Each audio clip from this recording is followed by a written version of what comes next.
Hi, this is Ashishar Bedekar, and welcome to my podcast, The ARB Show. I'm super thrilled to introduce today's guest, Robert, who needs no introduction actually. He's a tech visionary. He has written two books about spatial computing.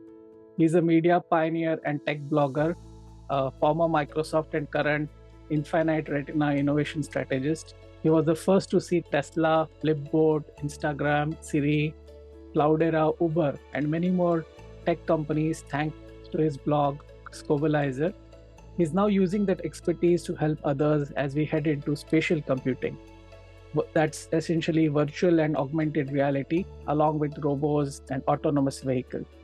He has recently started his show Unaligned on X, which covers AI breakthroughs. You should definitely check that out. Welcome to the show, Robert. And now something which I've been waiting to say for a long, long time. Who are you? That's my favorite first question, right? I was Apple's first child laborer back in 1978, and my whole career sort of springs out of that for a lot of reasons. But yeah, I've been lucky enough to go around the world and study innovation and have a front row seat on that, and that continues to this day. Excellent. And of course, now you're focused on AI, and you've got a fantastic list of AI artists, AI companies on Unaligned, and that's something really great. And given the fact that you have got a great experience of spotting technology curves way before anyone else, that gives you a very good perspective about what's the future going to be.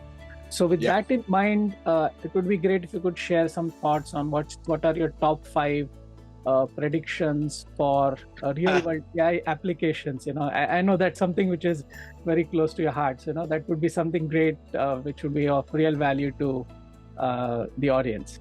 Over to you, Robert. Well, the biggest one is multimodal is here, and we should talk about that. So let's just talk about multimodal. Multimodal means it uses the camera or the microphone, right? So we have things like ChatGPT. Well, that you used to talk to just with text. Now you can use your voice to talk to ChatGPT, and it can do the reverse. It can talk to you with a voice. That's pretty cool. And then you can pull out the camera feature, the vision feature on ChatGPT, and aim your camera at anything. And it'll tell you about that. It told me about Iranian soup. It told me about the Carmel mission. It told me about cars I was taking pictures of. It told me about fruits in a store and what their names were and stuff like that, even ones I didn't know. And so this is a new capability that is going to bring humans a lot of new uses. And it's just getting started, right? Right. That's quite exciting. Yeah. So in fact, I saw your tweet wherein you talked about, what's the specific recipes. I think you had a photo of some on food stuff, and you asked what are these Iranian dishes, and that replayed back. And it also, I think you also mentioned that Aga means sir in Iranian. I think in one of your tweets. So that's fantastic. So I think you can take a picture of like your spice rack and it'll inventory it just from one picture. It'll say, oh, okay, here's a list of everything you have in your spice rack, right? Exactly. Or you can look at your medicines and it'll do the same thing. It'll tell you about side effects of the medicine, or even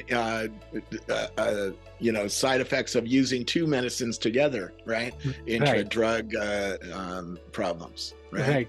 So this multimodality, when you combine it with, say, a robotics or a drone, will lead to even further applications. For example, one can think about, let's say, security drones, doing a kind of surveillance of a corporate park or business park, and they see few things which are out of the normal, and they kind of really do the incidents reporting or things like that.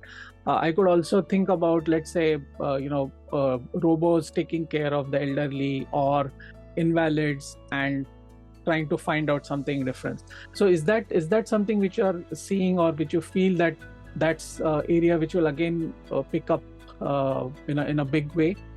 There's about 100 companies that are aimed at the healthcare industry. Forget about just invalids. It's going to affect every step of healthcare. right? I was using Hippocratic AI, which is a new little company out of Silicon Valley. And I was talking to a nurse's station. They built a system for a nurse's station at a hospital. And I was talking with my voice to a nurse's station, and I wasn't talking to a human. And it knew everything I asked. I come up with the weirdest questions, like where do I park near the hospital? It knew the answer, right? Right. So, and this is also another trend, a trend towards smaller models, right? So we have the huge large language model that's running ChatGPT or Google Bard, but a nurse's station doesn't need all of that data. It needs nurses' data, right? How do they talk to customers? How do they answer questions? It's fed, this company, Hippocratic AI, fed 10,000 nurses' data into the system to train it on a very specific data set, right? And that's a big trend that you're seeing coming along. And then there's another trend, which is orchestras of AIs, because you need the big model that'll give you a college essay on something, and then the small model that'll give you a very specific answer on something, probably a little less more accurate if you're using a smaller model that's constrained to very specific data. And they could be working together. In fact, I know some banks that are building systems that have multiple large language models arguing with each other, trying to increase the accuracy of the answer. Because one of the problems with the large language model is it makes stuff up once in a while. It hallucinates, or it confabulates an answer. And makes an answer that isn't correct. So you have to check all facts. You have to validate everything with a second opinion. And they're doing that with multiple LLMs, arguing out answers, judging each other's answers, right? Rating them for accuracy and all that. Even a single LLM can do that, by the way. You can, in your prompt, you can add a line into your prompt, or how you talk to these things, and say, if you don't know, please tell me you don't know. That increases the quality of the answers. It doesn't hallucinate as often if you give it just a little tip like that, right? It's funny. It'll also improve the accuracy if you tell it, please take a breath before you answer. An AI doesn't breathe, but it does let that thing have a little extra time to figure out which is the correct answer to give you, right? Right. So sort of like a human being, right? If you give a human more time to think, they come up with a better answer. If you force them to answer right away, they give you a stupid answer, right? Right. When you talked about the small language model, that was a very interesting observation. So maybe you can go to Hugging Face. They have a whole list of all these small models. There's a lot of people. The Saudis have a model. The Chinese have a model. Americans have a bunch, right? So you can download your favorite model from, like a llama model, or, there's a whole bunch of them. So I think would that have implications? You mentioned about healthcare, or specifically the nurses stations, which is not exactly the area which one might think is going to be affected by AI. So maybe would it be right to say that the small LLM models? You don't think answering the phones is going to be done by AI in any business? Right? Oh, I can't hear you for some reason. But it could mean that such areas which typically might be away from technology adoption so far, kind of leapfrog into the next generation, right? For example, I'm just thinking aloud. It's possible that you've got communities or rural villages, etc., who may not be using technology to that area, but if they have a audio prompt. Time out. Because the magic of a large language model, which is the engine that runs ChatGPT. Now, ChatGPT is done in the cloud. The large language model is running on an NVIDIA card up in the cloud. But the large language model, once you build it, can run without being connected to the internet, right? So it can run on a cheap phone. The smaller ones can run on a cheap phone. So I could be in the middle of nowhere on a cheap Android phone, like in India, Right. talking to my phone, getting help with my farm or my medical, right? Just by talking to my phone. So I Right. disagree that it's not going to be in rural places. It's going to spread very quickly because it has such deep utility and it can run without being connected to the internet. That's huge for people in poorer places in the world who can't afford the data link up to the cloud, Right. Right. or Perfect. are living in a place that doesn't have good connection to the cloud, right? Exactly. I mean, I was going to the same thing. So that's great. So we talked about small language models. We talked about a couple of other trends. What are some other trends which you would feel are relevant for people to know?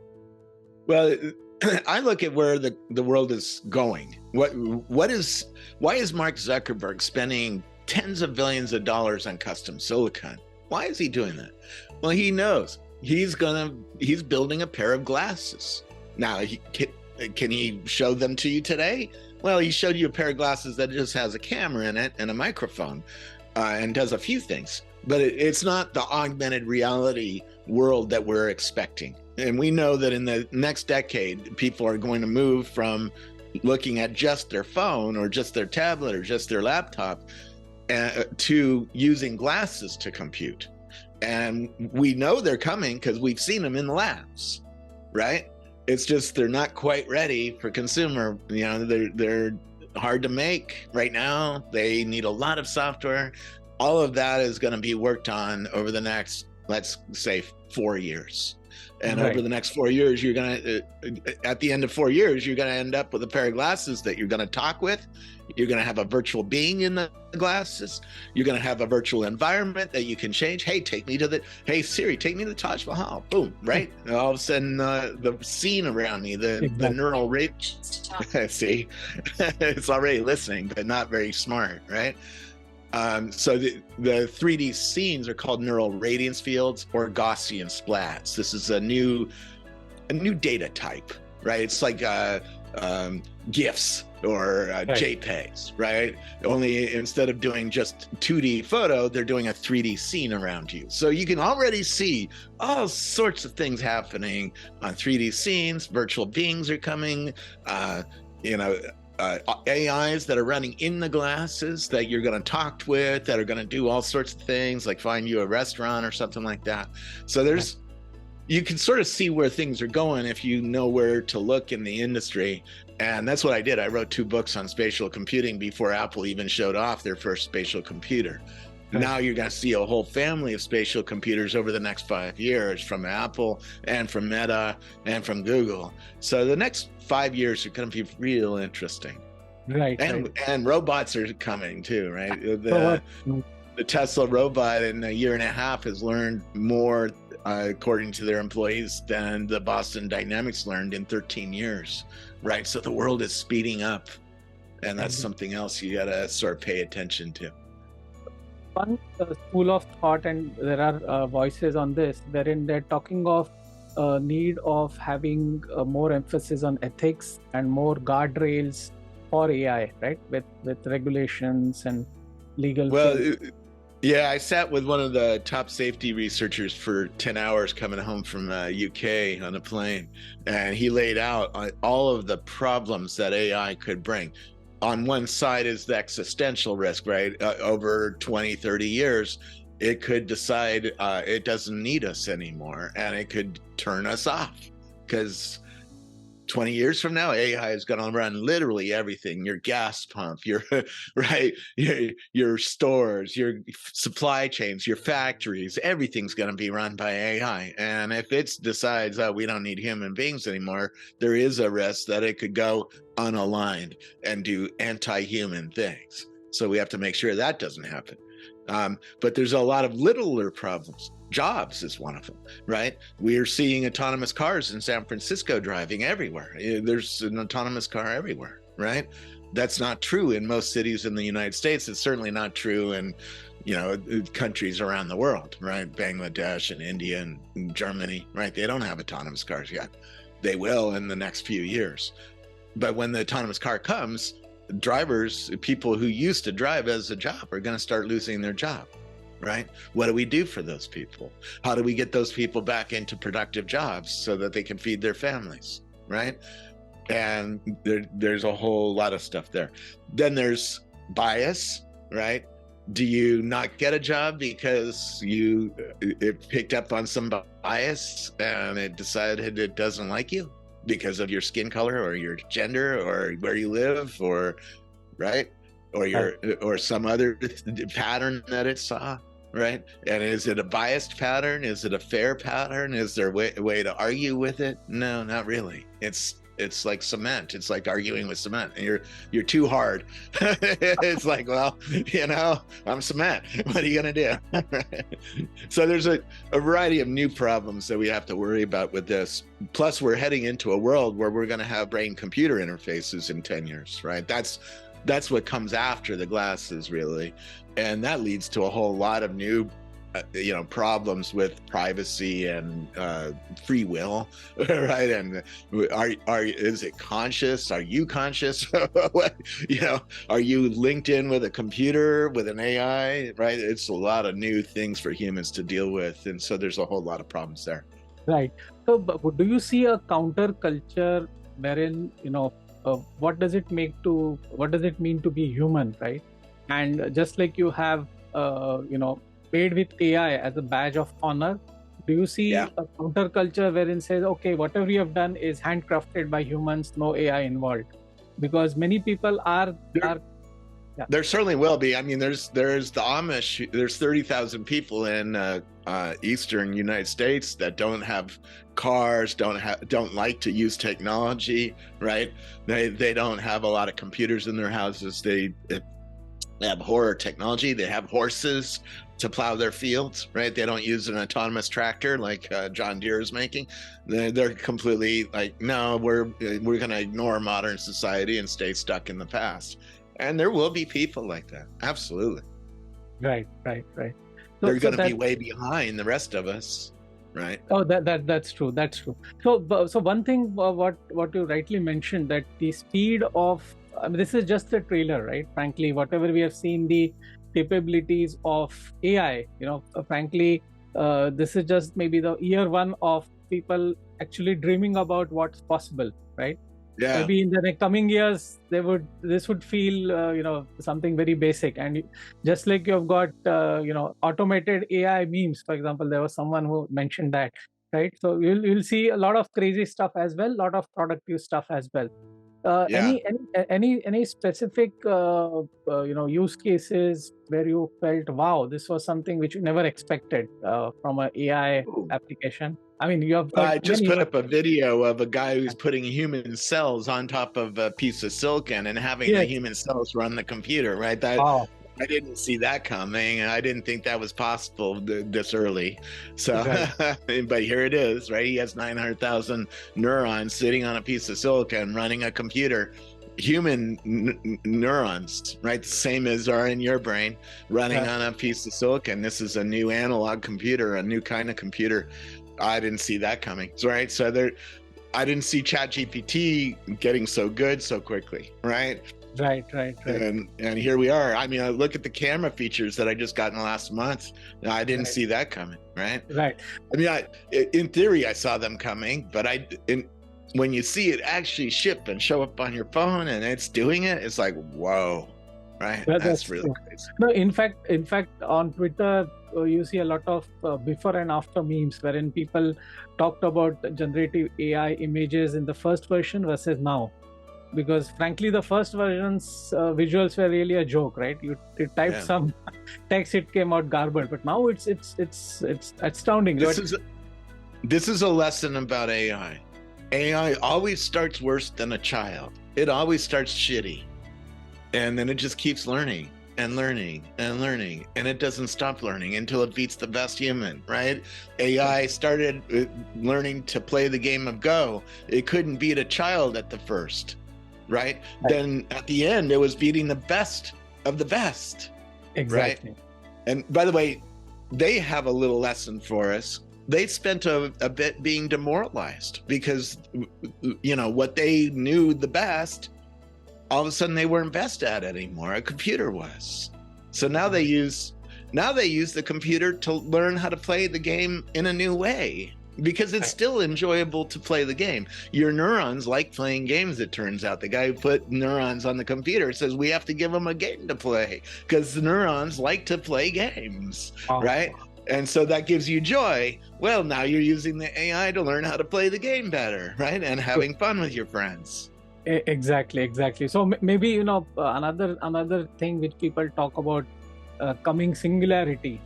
So do you feel happening in the next 2-3 years? That's exactly what the human neurons on a silicon chip is. This is the combination of your neurons, your biology with silicon. That is the singularity. When we join our brain with silicon intelligence together, that's the singularity, and we both get better because of that joining.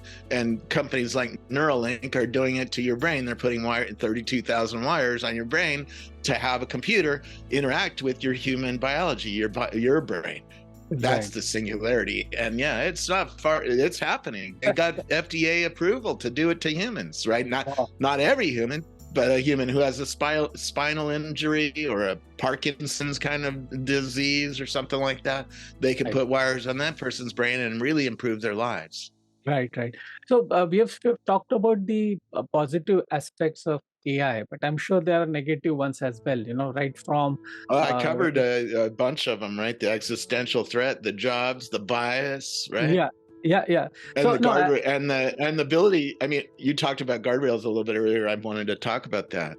Yeah. If you ask ChatGPT, how do you make a pipe bomb or something like that? The guardrails show up. The guardrail doesn't want you to do that. The OpenAI Corporation doesn't want you to learn how to build a pipe bomb on their service. So they say, sorry, we're not going to tell you about that, right? The answer is in the LLM. They know how to build a pipe bomb. And in fact, if you jailbreak the AI, i.e. talk to the AI to get the guardrails to go away, all of a sudden it's telling you how to make a pipe bomb, right?